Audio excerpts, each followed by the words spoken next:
My name is Shayla Smith, and I am the and I'm the BSW Field Coordinator for the School of Social Work. So I'm going to walk you through my ELO course design. This is my final reflection, so I'm presenting after the fact, after it's actually been implemented, and tell you, how it impacted our program.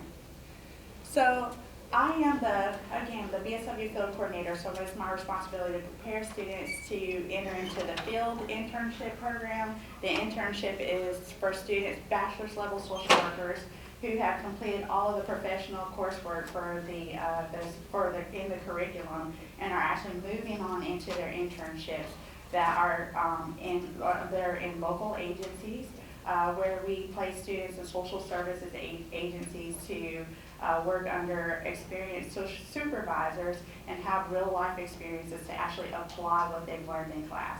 So this is their opportunities to actually get out there and apply what they've done. And actually Karen Thompson is one of our wonderful field instructors that takes students under her wings.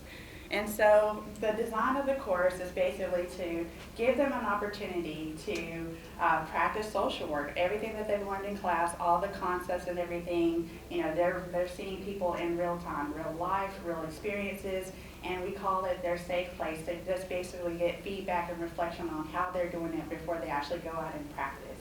And so because of that, we try to provide a lot of support around them and give them feedback as they go along, which is what they want and how they develop. And so we also tie another course to that, which is also called Seminar.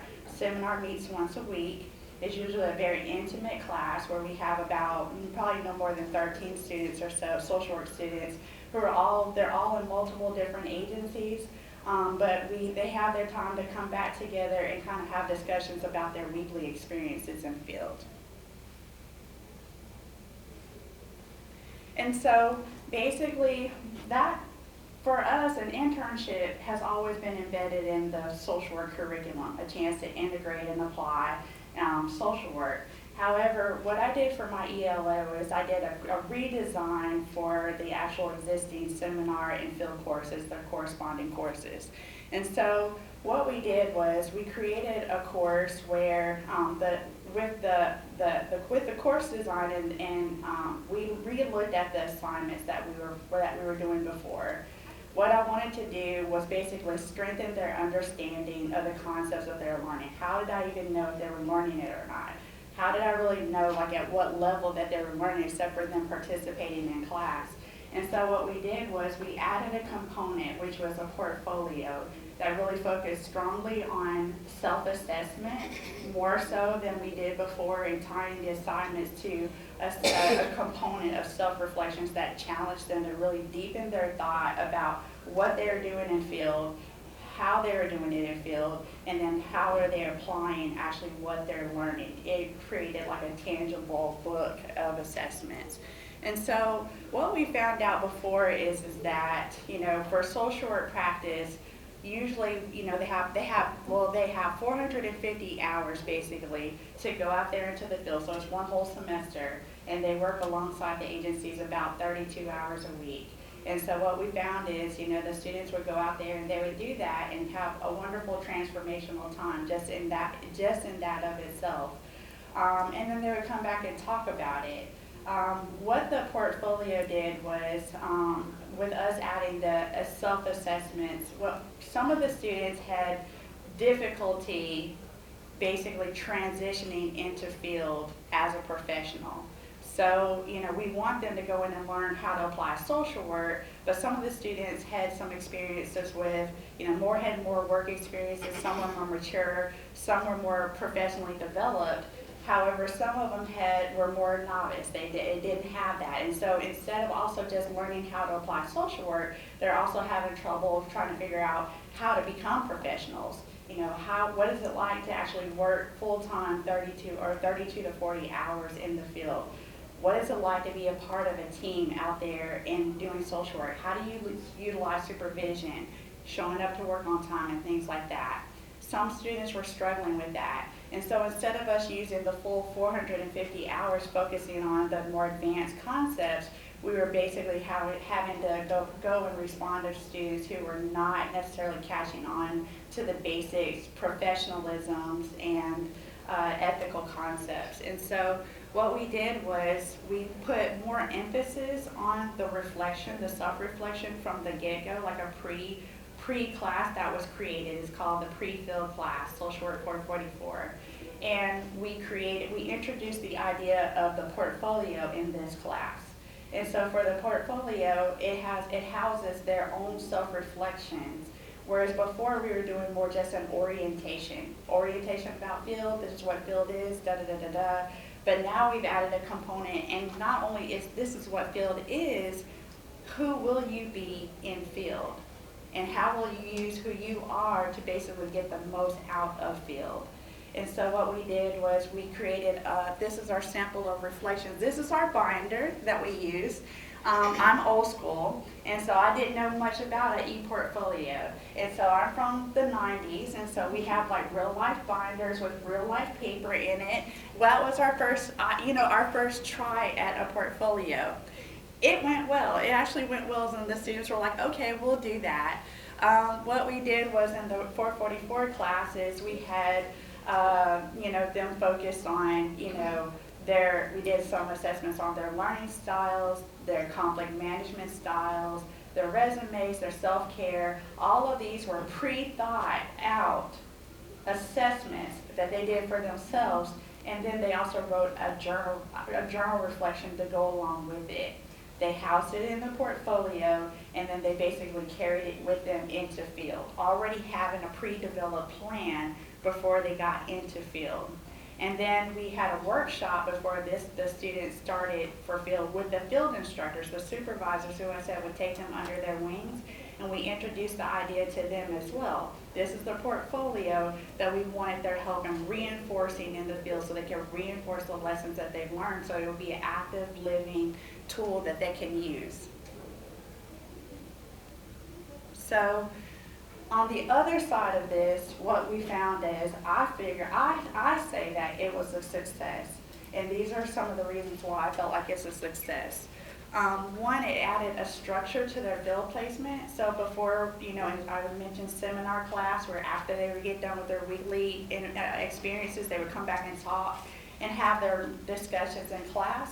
What it did was it connected what was happening in class to actually what was happening in field with the supervisors there. So that book of assessments actually created a focus of what they were learning and compelled them to basically apply it to the reflection. So in field, they continue to do their weekly reflections. They would have, some experience that would happen, and I would ask them, capture it. Write it down in your weekly journal and actually tie it back to a foundational skills that we were trying to teach them and give them focus to that. That helped out, and so because all the students are all in, they're all in a different social service agency with a different focus, but they had a commonality in their discussions. And so basically when they would talk to each other, they would basically have already done their own self-reflection, because all of them equally had to do it. It was their assignment. So it gave them their space to have their thoughts of themselves, like what just happened? What does this mean to me? Why is this significant? And then how will I apply this to the next lesson that I'm going to learn? They've already had their space to do that in their journal reflections, okay? And then basically when they came to the class, I found it felt like to me that they were more confident in the way that they responded to each other. It created like a peer group of support and a community of support, because they're like, yes, okay, I've already thought about this, and now they're helping each other. And so it emerged that the students were more, the seminars became more student-led and student-motivated, because those were their own personal thoughts, and they had already done their pre-work to the discussions. Every student had an equal opportunity, because they all have different personalities. So some are more verbal than others, and some are more like, I'm just going to kind of fade out into the discussion. But because they've already done the pre-thought, it will also help me as an instructor to see their tangible thoughts, and I can give them feedback still. So they're still participating and having that experience of growth and development there. Students became more self-directed learners because they took ownership of it. It wasn't more, I took off the structure of like, this assignment is more focused on the surface level of the what. This is what happens, tell me what happened, tell me what happened, but it went down to a deeper level of like, I know that happened, but why is that even significant? And it kind of challenged them to go like to deeper levels of what that meant to them. And I could see an idea of how their critical thinking skills developed and emerged from that point. And so it was like a tangible display of their skills, and I could see their growth and development on paper as well as they could, because remember they did the pre-thought in the pre-fill class, and then they saw their growth and development charted through the weekly development and the weekly reflections. So the ELO, I feel like, has strengthened students' ability to transition into the workforce smoothly. That was my goal for that. One of the successes that I say is that, you know, we respond to any student who's having, you know, trouble in field by having a field staffing, which is basically a meeting of support to help them, you know, help them with that, whatever barriers or challenges that they're facing. And I found the year before we had this, the ELO redesign, we had approximately 12 to 13 field staffings out of 55 students who went into field, which is pretty significant considering we're a small program like that. And so after this class, the success of it is because we put so much emphasis on the pre-thought, the field staff is reduced down to 4 out of the same number that went in 55, which is, I feel like, a very significant decrease.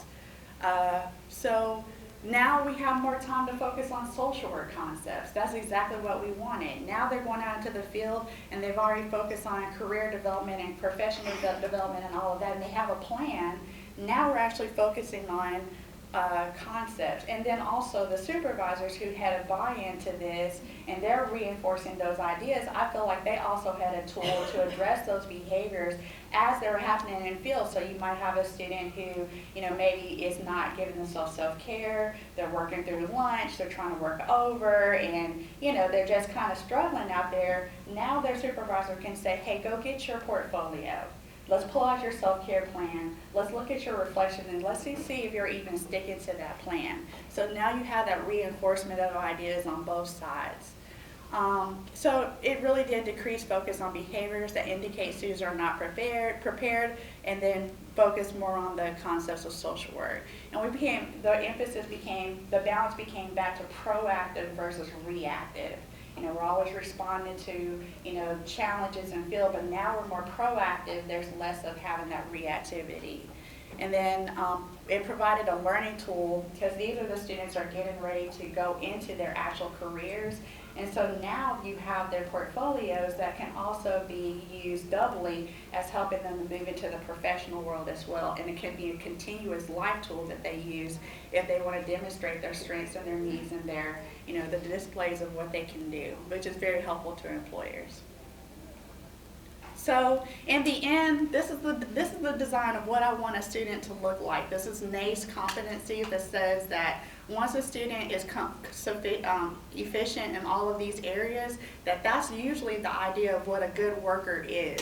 And what I found, it had additional component that I felt like it really boosted, and it touched on the focuses of what we looked at, the reflection focused on those, so it actually helped increase in all of those areas where they felt more confident about going into the career world and actually implementing and being a part of the career world, basically.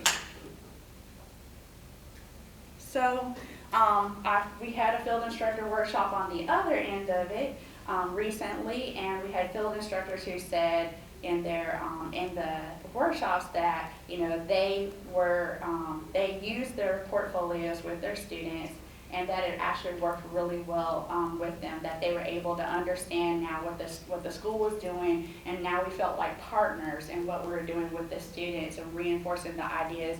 And then they saw that the student had so much buy-in because it's their own personal reflections, that they had buy-in, and they felt like it was a really helpful tool to use. It also added I feel like the ongoing challenges will be that we've only had one workshop with the field instructors about portfolios, and so this is a newer concept. And so I feel like to have a lasting kind of impact, we'll just have to keep reinforcing that idea with the supervisors, reinforcing that idea with the students, because I find that if the supervisor doesn't really reinforce it or use it as an active document in their field placement, then the student kind of puts it aside and doesn't get the most out of it. And so that's my challenge, is that I want to make sure that there's buy-in with all parties, so that it's something that we have a lasting change. And then finally, I talked about how we had a binder before, that nice little binder. We don't have it this time. We've evolved into the e-portfolio. And social work is not necessarily a field where we're like tech savvy, or we have a lot of resources to be. Sometimes we're doing the best, our focus is on, of course, impacting change. So my hope is that when we evolve into portfolios, e-portfolios, that there won't be a loss in translation, basically, where I still want them to utilize it and know how to use it. And I feel like students can also help lead us in that, because they seem to be, more tech savvy and all that. And so this new cohort is doing the e-portfolios. They're really excited about it. They're going to customize it and create it, and then they're going to help lead us into the next role and show us how to use it more so for career development. Finally, our field instructor said at the workshop as well, they said that right now the matching process for students who go into their field placements is that they have an interview, and so they just basically have an hour to meet with the student and then decide, are they a good fit. But they got really excited about the idea of having the portfolio to go along with them, because that way they'll be able to read their own self-assessments and get, I think, a more understanding of what that students will need, and be able to customize it for the student before they even come. So we're evolving, finding more ways to even maximize the learning experience for it. Any questions?